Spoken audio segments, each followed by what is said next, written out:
In the summer of 1912, America was celebrating its 136th Independence Day with unprecedented patriotic fervor. The nation was thriving under President Taft's administration, and communities across the country prepared elaborate festivities to honor their freedom. But in the small industrial town of Milbrook, Pennsylvania, a 4th of July celebration would become the center of one of the most disturbing photographic mysteries in American history. A single photograph discovered decades later would send shockwaves through the academic community and challenge everything experts thought they knew about early 20th century America. Before we dive into this chilling tale of hidden secrets and impossible faces, make sure to subscribe to our channel and hit the notification bell. We bring you the most spine-tingling true stories and unsolved mysteries from around the world. Don't miss out on our upcoming investigations into America's darkest secrets. The morning sun cast long shadows across Main Street in Milbrook as townspeople gathered for what would be remembered as the most spectacular Independence Day celebration in the town's brief history. Milbrook, established just 15 years earlier around the burgeoning steel mills, had grown from a collection of worker shanties into a thriving community of nearly 3,000 residents. The town's main street stretched for 8 blocks lined with brick storefronts, a newly constructed post office, and the imposing First Presbyterian Church with its towering spire. Margaret Henley, the town's most prominent photographer, positioned her large-format camera on a wooden tripod at the corner of Main and 5th Street. At 32, Margaret was an anomaly in her profession, one of only a handful of female photographers in western Pennsylvania. She had learned the craft from her late husband, Thomas, who died in a mill accident 3 years prior. Since then, she had supported herself and her young daughter by documenting the town's growth and capturing portraits of its residents. The parade was scheduled to begin at 10 o'clock sharp, and Margaret wanted to capture the perfect shot of the children's contingent. She had been commissioned by the Milbrook Gazette to document the entire celebration, but it was the children's parade that always drew the most attention. Dozens of youngsters ranging in age from 5 to 15 would march down Main Street carrying miniature American flags, their faces beaming with patriotic pride. As Margaret adjusted her camera's focus, she noticed the gathering crowd. Factory workers had been given the morning off, and families lined both sides of the street. The Henderson family stood directly across from her position: John Henderson, his wife Catherine, and their 3 children. Margaret had photographed the Hendersons just last month for a family portrait, and she waved cordially to Catherine, who returned the gesture with a warm smile. The sound of drums echoed from several blocks away, signaling the parade's approach. Margaret checked her equipment one final time. She had loaded her camera with fresh glass plates earlier that morning, and the lighting conditions were perfect. The Pennsylvania sun sat at just the right angle, casting the street in warm, even light that would ensure crisp, clear photographs. At precisely 10 o'clock, the Milbrook Volunteer Fire Department's brass band rounded the corner onto Main Street, their red uniforms gleaming in the sunlight. Behind them marched the town's veterans, men who had served in the Spanish-American War, and a few elderly Civil War survivors who wore their faded blue uniforms with quiet dignity. The crowd applauded respectfully as these heroes passed, their weathered faces reflecting decades of service to their country. Following the veterans came the children's contingent, and Margaret immediately began taking photographs. The scene was picture perfect. Approximately 40 children of various ages, all dressed in their finest Sunday clothes, marching in loose formation while waving small American flags. The girls wore white dresses with red and blue ribbons in their hair, while the boys donned their best suits, some still too large for their growing frames. Margaret's trained eye moved across the group, capturing their innocent enthusiasm and unbridled joy. She recognized many of the children, the O'Malley twins with their matching freckles, young Timothy Walsh, whose father worked at the steel mill, and Sarah McCormick, whose mother operated the town's only bakery. These were the children of hard-working immigrant families who had found hope and opportunity in America, and their faces radiated genuine happiness as they participated in this quintessential American tradition. As Margaret prepared to take her final photograph of the children's group, she noticed something that made her pause. Among the sea of young faces, one child seemed different, not in any immediately obvious way, but there was something about the boy's expression that struck her as unusual. He appeared to be around 10 years old with dark hair and pale skin, wearing a navy blue suit that was immaculately tailored, far more expensive than the clothing worn by the other children. What caught Margaret's attention most was the boy's demeanor. While every other child in the parade was animated, laughing, or at least smiling broadly, this particular child maintained a completely neutral expression. His eyes, even from her distance, seemed unusually mature for his age, and he carried himself with a poise that was almost adult-like. Margaret found herself intrigued by this enigmatic child, though she couldn't quite articulate why he had captured her attention. She quickly adjusted her camera's angle to ensure the boy would be prominently featured in her final shot. As she prepared to trigger the shutter, the mysterious child seemed to look directly at her camera. For just a moment, Margaret felt an inexplicable chill run down her spine. There was something in the boy's gaze, an intensity that seemed far beyond his years. But the feeling passed quickly, dismissed as merely a photographer's fancy, and she proceeded to capture what would become the most analyzed photograph in Milbrook's history. The parade continued for another hour with local merchants, civic organizations, and the town's small police force all participating. Margaret documented everything meticulously, taking nearly 24 photographs throughout the morning. By noon, as the celebration moved to Milbrook Park for speeches and a community picnic, she began the careful process of packing her equipment. That evening, in her makeshift dark room in the basement of her small house on Elm Street, Margaret began developing the day's photographs. The process was meticulous and time-consuming, requiring precise timing and careful attention to chemical baths and temperature control. She had learned to find a meditative quality in this work. The quiet solitude of the dark room, the gradual emergence of images from blank glass plates, the satisfaction of capturing a perfect moment in time as each photograph emerged in the developer solution. Margaret felt pleased with her work. The lighting had been ideal, the compositions were strong, and she had captured the genuine spirit of Milbrook's Independence Day celebration. The shots of the veterans were particularly moving, showing the dignity and pride of these aging heroes. The band photographs were crisp and dynamic, perfectly capturing the energy of the musical performance. When she reached the final photographs of the children's parade, Margaret initially felt the same satisfaction. The images perfectly captured the innocence and joy of childhood patriotism, exactly what the Gazette had requested. But as she examined the last photograph more closely under her magnifying glass, the one featuring the mysterious boy who had caught her attention during the parade, she noticed something that made her breath catch in her throat. The boy's face, which had appeared merely unusual during the parade, looked distinctly wrong in the developed photograph. His features seemed somehow displaced, as if different parts of his face belonged to different people. His left eye appeared noticeably larger than his right, and his nose seemed to sit at a slight angle that created an optical illusion of asymmetry. Most disturbing was his mouth, which in the photograph appeared to contain what looked like far too many teeth. Though Margaret couldn't be certain if this was a trick of the lighting or shadows, Margaret spent nearly an hour examining the photograph under different lighting conditions and with various magnifying implements. The more she studied the image, the more convinced she became that something was fundamentally wrong with the boy's appearance. Every other face in the photograph looked perfectly normal, captured with the same lighting conditions and photographic techniques. But this one child's face seemed to defy the very principles of human anatomy. Exhausted and troubled by what she had discovered, Margaret carefully stored the photographs and retreated upstairs. She decided to set the disturbing image aside for the evening, hoping that fresh eyes in the morning would provide a rational explanation for what she had seen.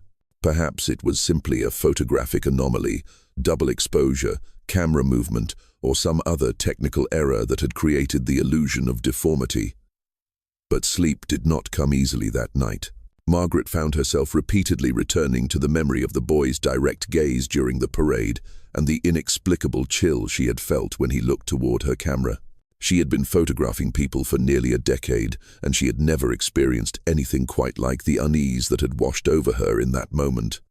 The next morning brought no relief. In the clear light of day, the photograph remained just as disturbing as it had appeared in her dark room.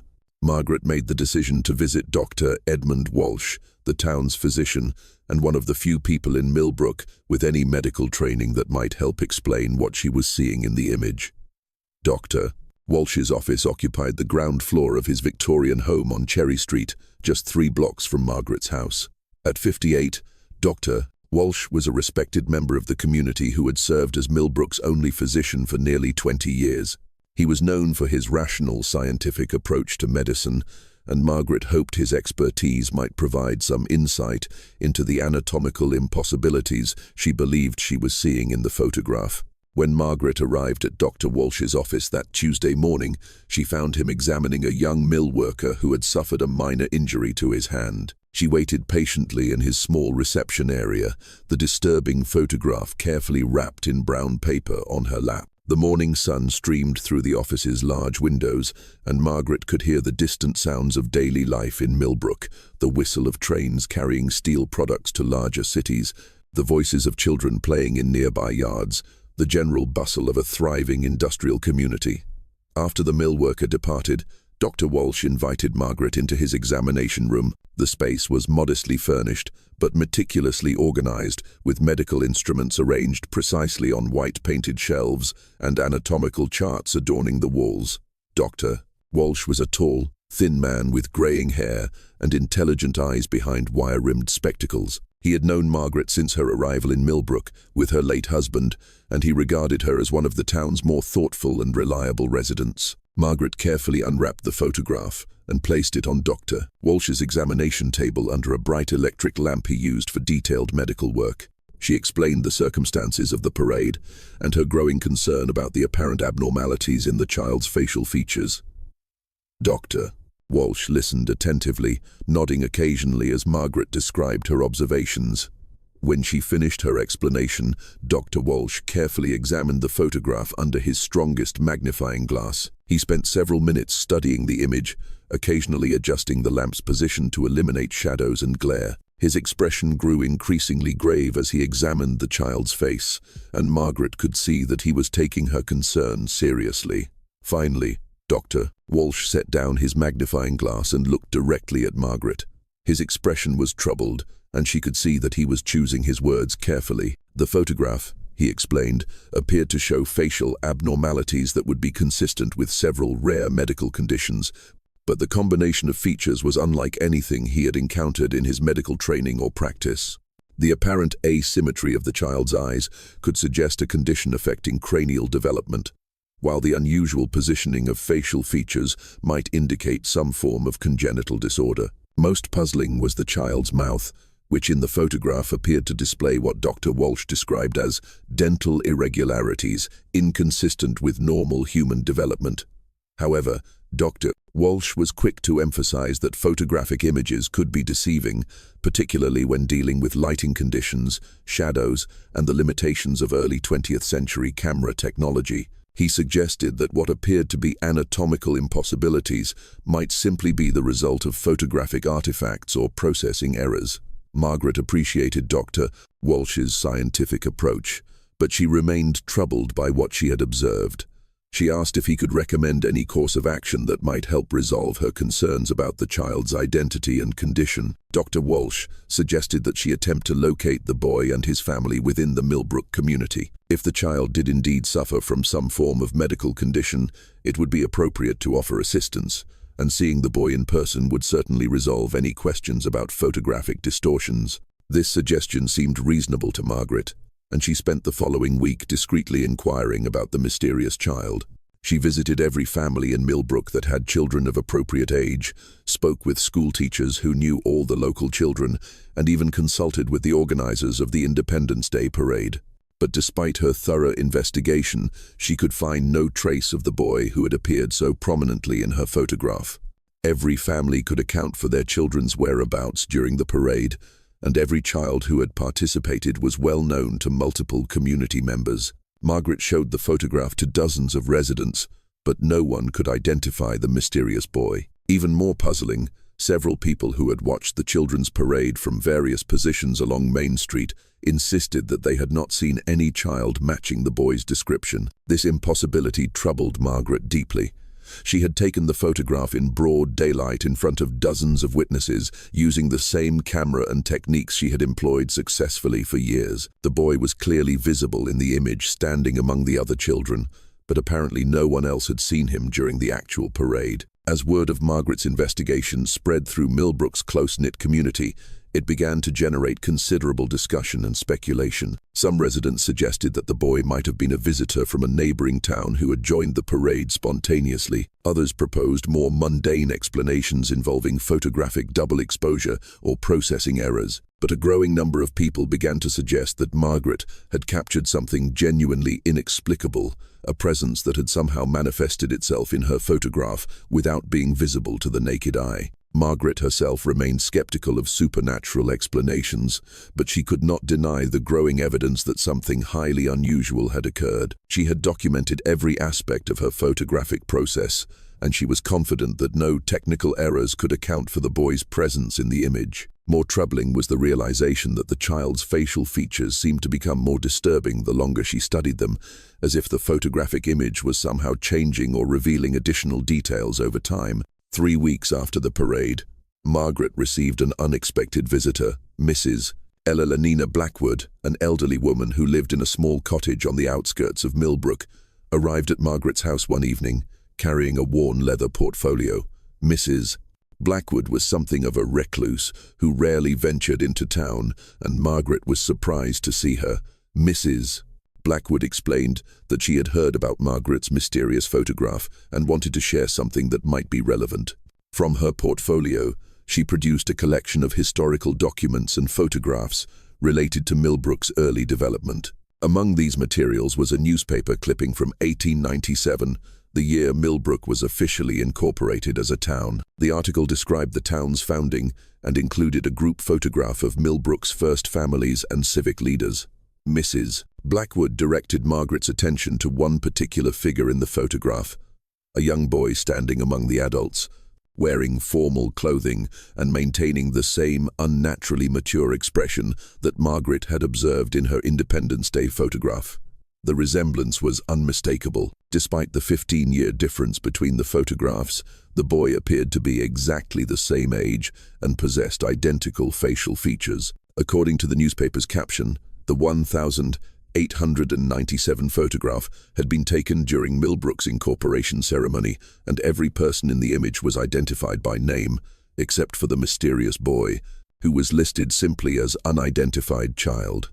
Mrs. Blackwood's voice dropped to a whisper as she shared what she had learned from her late husband, who had been present during Milbrook's founding. According to his account, no child had been present during the incorporation ceremony, yet the boy had appeared prominently in the official photograph. Just as in Margaret's experience, no one could recall seeing the child during the actual event, despite his clear presence in the photographic record. This revelation sent chills through Margaret's entire being.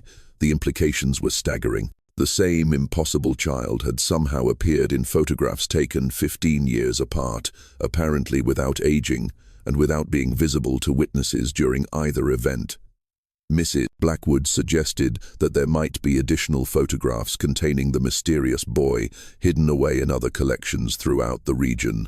Margaret's scientific mind struggled to process this information. She had always prided herself on rational thinking and logical explanations, but the evidence before her seemed to defy every principle of physical reality she understood. Two independent photographers working 15 years apart with different equipment and techniques had somehow captured images of the same impossible child under similar circumstances. Over the following months, Margaret embarked on a comprehensive investigation that took her far beyond the boundaries of Milbrook. She contacted historical societies, newspaper archives, and photography studios throughout western Pennsylvania, searching for any additional evidence of the mysterious boy's appearances. Her investigation was methodical and thorough, driven by an obsessive need to understand what she had documented. Her efforts yielded disturbing results. In the archives of the Pittsburgh Historical Society, she discovered a daguerre from 1876, showing the dedication of a Civil War memorial in a small town 40 miles from Milbrook. Among the crowd of adults gathered for the solemn ceremony stood the same impossible child, wearing period-appropriate clothing, but maintaining his characteristic expression of mature detachment. A collection of photographs from a church founding in 1889 contained another image of the boy, and a documentation of a school dedication in 1902 showed him standing among local dignitaries. In every photograph, he appeared to be exactly the same age, wore clothing appropriate to the time period and social setting, and maintained the same unsettling facial features that had first caught Margaret's attention during the Independence Day parade. Most troubling was the consistent pattern surrounding each photograph. In every case, the photographer and witnesses present during the events insisted that no such child had been visible during the actual ceremonies. The boy existed only in the photographic record, appearing with impossible consistency across decades and multiple locations throughout western Pennsylvania. Margaret's investigation also revealed disturbing details about the photographers who had captured these images. Several had reported experiencing unusual sensations during their work, unexplained chills, feelings of being watched, and a general sense of unease that they could not rationally explain. 2 photographers had abandoned their profession entirely after discovering the boy's presence in their images, claiming they could no longer trust their equipment or their own perceptions. Dr. Walsh, who had become Margaret's closest confidant during this investigation, attempted to provide medical and scientific explanations for the phenomena they were documenting. He theorized that certain rare atmospheric conditions might create optical illusions that could affect photographic equipment while remaining invisible to human observers. He also suggested the possibility of some form of mass hallucination or shared psychological experience that might explain the consistent reports from multiple witnesses. But as the evidence accumulated, even Dr. Walsh's scientific skepticism began to waver. The precision and consistency of the boy's appearances across multiple decades and locations seemed to preclude any rational explanation based on known physical or psychological phenomena. The medical abnormalities visible in the child's face remained inexplicable, showing characteristics that Dr. Walsh insisted were impossible in any living human being. By late autumn of 1912, Margaret had documented more than a dozen photographs containing images of the impossible child, spanning a period of nearly 40 years. She had interviewed hundreds of witnesses, consulted with medical professionals, and examined every possible technical explanation for the phenomena. Yet, she remained no closer to understanding what she had captured in her Independence Day photograph. The investigation had begun to take a serious toll on Margaret's physical and emotional well-being. She found herself sleeping poorly, plagued by dreams, featuring the boy's unnaturally mature eyes and impossible facial features. Her photography business suffered as she became increasingly obsessed with her research, and several clients complained that she seemed distracted and unreliable during their sessions. More disturbing was Margaret's growing conviction that the boy was somehow aware of her investigation. She began to notice unusual coincidences and patterns in her daily life, strangers who reminded her of the child, shadows that seemed to move independently, and a persistent feeling of being observed even when she was completely alone. Dr.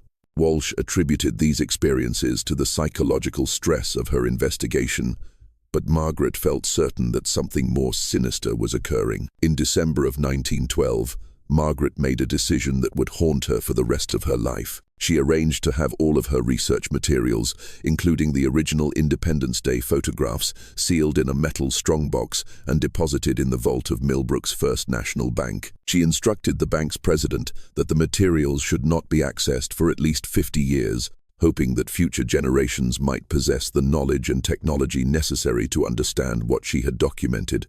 Margaret also prepared a detailed written account of her investigation, describing every photograph she had discovered and every interview she had conducted. This document, which she titled the Milbrook Anomaly, provided a comprehensive record of her findings and included precise descriptions of the boy's appearances across multiple decades. She sealed this account, along with her other research materials, hoping that it might serve as a guide for future investigators. On the evening before she was to deposit her research at the bank, Margaret spent one final night examining the Independence Day photograph that had started her investigation. Under her strongest magnifying glass, she studied every detail of the impossible child's face, searching for some clue that might provide understanding or closure. As she examined the image, Margaret became convinced that the boy's expression had changed since she had first developed the photograph. His mouth, which had initially appeared merely unusual, now seemed to display what looked unmistakably like a slight smile. His eyes, previously neutral in their intensity, now seemed to contain a hint of malicious amusement, as if he were aware of the distress his presence had caused, and found it entertaining. Margaret dismissed these observations as products of her exhausted imagination, but she could not shake the feeling that the photograph was somehow responding to her attention. She carefully wrapped the image and sealed it with her other materials, vowing to put the entire investigation behind her and return to her normal life. The next morning, Margaret delivered her research to the bank vault as planned.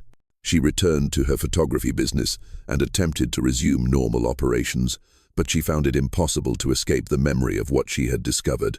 Every time she positioned her camera to capture a group photograph, she found herself scanning the faces anxiously, searching for any sign of the impossible child's presence. Margaret's health continued to deteriorate throughout 1913. She suffered from chronic insomnia, frequent headaches, and episodes of what Dr. Walsh diagnosed as severe anxiety. Her photography work became increasingly erratic, and she began to avoid assignments that involved photographing groups of people, particularly children. By 1914, she had effectively retired from professional photography, supporting herself through small jobs and the kindness of concerned neighbors. In 1918, Margaret Henley died suddenly of what Dr. Walsh recorded as heart failure, though she was only 38 years old. Her death certificate mentioned no underlying medical conditions that might have contributed to her death, and Dr. Walsh privately suspected that the stress of her mysterious investigation had ultimately claimed her life. Margaret took her secrets to the grave, leaving behind only the sealed research materials in the bank vault and the memories of a few friends who had witnessed her transformation from a confident professional to a haunted, broken woman. For 50 years, Margaret's research remained sealed in the Milbrook bank vault, just as she had requested. The town itself continued to grow and prosper, eventually becoming a small city of nearly 30,000 residents. The steel mills that had created the community's initial prosperity were supplemented by other industries, and Milbrook developed into a typical American manufacturing center. Most residents had forgotten about Margaret Henley and her mysterious investigation, though a few elderly locals occasionally shared stories about the photographer who had become obsessed with an impossible child in an old 4th of July photograph. These tales were generally dismissed as local folklore, interesting stories that added character to the community's history but bore little relationship to reality. In 1962, exactly 50 years after Margaret had sealed her research, the First National Bank was purchased by a larger regional institution. During the process of consolidating assets and updating vault inventories, bank officials discovered Margaret's strongbox and the detailed instructions she had left regarding its contents. The bank's president, curious about the historical materials that had remained sealed for half a century, authorized the opening of the strongbox. The contents of Margaret's research amazed and disturbed the bank officials who first examined them. Her detailed written account of the investigation read like something from a horror novel, but it was accompanied by extensive photographic evidence and meticulous documentation that suggested a serious scientific investigation. The Independence Day photograph that had started Margaret's obsession was still perfectly preserved, and the impossible child's face remained as disturbing as Margaret had described. Bank officials contacted the Milbrook Historical Society, hoping that local historians might be able to provide context for Margaret's unusual research. The Historical Society's president, Dr. James Morrison, was a retired university professor who had spent decades studying the region's development. He examined Margaret's materials with the skeptical eye of an academic researcher, initially assuming that he would find obvious explanations for the phenomena she had documented. However, Dr. Morrison's investigation quickly revealed that Margaret's research had been remarkably thorough and accurate. He was able to verify the existence and provenance of every historical photograph she had referenced, and his own examination of the images confirmed the presence of the impossible child, exactly as Margaret had described. More troubling, Dr. Morrison's research uncovered additional photographs that Margaret had not discovered, extending the documented appearances back to the 1852nd. Dr. Morrison's academic training made him reluctant to accept supernatural explanations for the phenomena, but he could find no rational alternative that accounted for all of the evidence. He consulted with colleagues at universities throughout the region, sharing copies of the photographs and Margaret's research with experts in history, photography, psychology, and medicine. The consensus among these professionals was that the materials represented a genuine mystery that defied conventional explanation. In 1965, Dr. Morrison published a carefully worded article about Margaret's research in the Journal of Pennsylvania History. The article, titled "Anomalous Photographic Phenomena in Western Pennsylvania, the Henley Collection," presented Margaret's findings without endorsing any particular explanation for what she had documented. The article generated considerable interest among academics and paranormal researchers, leading to renewed investigation of the mysterious child's appearances. Over the following decades, numerous researchers attempted to solve the mystery of Margaret's impossible child. Advanced photographic analysis techniques were applied to the images, searching for evidence of double exposure, manipulation, or other technical explanations. Computer enhancement and digital analysis revealed additional disturbing details about the child's facial features, but provided no insight into how his image had been captured. Psychological researchers theorized that the phenomena might represent some form of collective hallucination or shared psychological experience, but they could not explain how such an experience could affect photographic equipment while remaining invisible to direct human observation. Medical professionals examined the child's apparent facial abnormalities, but concluded that the features shown in the photographs would be impossible in any living human being. Paranormal researchers embraced Margaret's documentation as evidence of supernatural phenomena, proposing various theories involving spirits, dimensional entities, or unknown forms of consciousness. However, their explanations were no more satisfactory than the scientific theories, and they could provide no testable hypotheses that might lead to understanding or resolution of the mystery. Throughout all of these investigations, one fact remained constant and undeniable. The impossible child continued to appear in historical photographs with disturbing regularity. Researchers discovered images dating back to the earliest days of photography in western Pennsylvania, and the child's presence seemed to correlate with significant community events, church dedications, civic ceremonies, patriotic celebrations, and other gatherings that brought communities together in celebration or commemoration. In the 1982nd, a team of researchers from Carnegie Mellon University attempted the most comprehensive scientific analysis of the phenomenon ever undertaken. Using advanced computer imaging techniques and sophisticated analytical equipment, they examined every known photograph containing the impossible child's image. Their findings, published in the Journal of Anomalous Phenomena, confirmed that the images showed no evidence of manipulation or technical error. More disturbing was their discovery of additional details that had not been visible in earlier examinations. High-resolution digital analysis revealed that the child's facial features seemed to contain elements that changed depending on viewing angle and magnification. His eyes, when examined at extreme resolution, appeared to contain reflections of scenes that were not present in the original photographs. His teeth, visible in his subtle smile, showed characteristics that dental experts described as anatomically impossible. The Carnegie Mellon team also discovered that photographs containing the child's image seemed to affect sensitive electronic equipment in ways that could not be explained. Digital scanners and computer systems used to analyze the images frequently malfunctioned, displaying error messages and corrupted data that researchers could not duplicate with other historical photographs. Several team members reported experiencing unexplained headaches and feelings of unease while working with the materials. Dr. Sarah Chen, the lead researcher on the Carnegie Mellon project, eventually terminated the investigation after experiencing what she described as persistent psychological effects from prolonged exposure to the photographs. In her final report, she recommended that future research be conducted with extreme caution and proper psychological support for investigators. She also noted her growing conviction that the phenomenon represented something beyond the scope of conventional scientific inquiry. By the 992nd, Margaret's impossible child, had become something of a legend among paranormal researchers and historians of anomalous phenomena. The collection of photographs documenting his appearances had grown to more than 50 images, spanning over 150 years, making it one of the most extensively documented paranormal phenomena in American history. Yet, despite decades of investigation by hundreds of researchers using increasingly sophisticated techniques, no one had come any closer to understanding what Margaret Henley had captured in her Independence Day photograph. The mystery has persisted into the present day, with new images occasionally being discovered in historical archives and private collections. The child's appearances seem to have become less frequent in recent decades,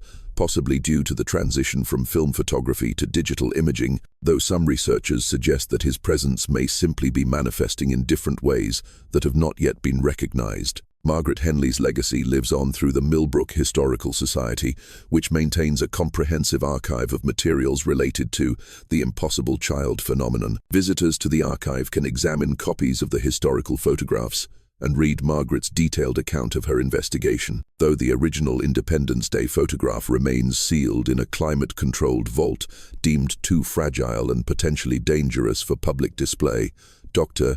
Morrison, now in his 92nd, continues to serve as the unofficial curator of Margaret's research. He has spent decades studying the phenomenon and has become convinced that Margaret's impossible child represents something that challenges our fundamental understanding of reality. In his private moments, Dr. Morrison often reflects on Margaret's final written observations about the child's changing expression, and he sometimes wonders if the entity she documented is still somehow aware of the ongoing investigation into his nature. The truth behind Margaret Henley's impossible child remains as elusive today as it was when she first noticed the disturbing face in her Independence Day photograph over a century ago. Perhaps some mysteries are meant to remain unsolved, serving as reminders that despite all our scientific advances and technological capabilities, there are still phenomena in our world that exist beyond the boundaries of human understanding. What we do know is that somewhere in the archives of history, captured in the honest light of early photographic equipment, an impossible child continues to smile, his subtle, knowing smile, watching us across the decades with eyes that seem to hold secrets we may never be prepared to understand.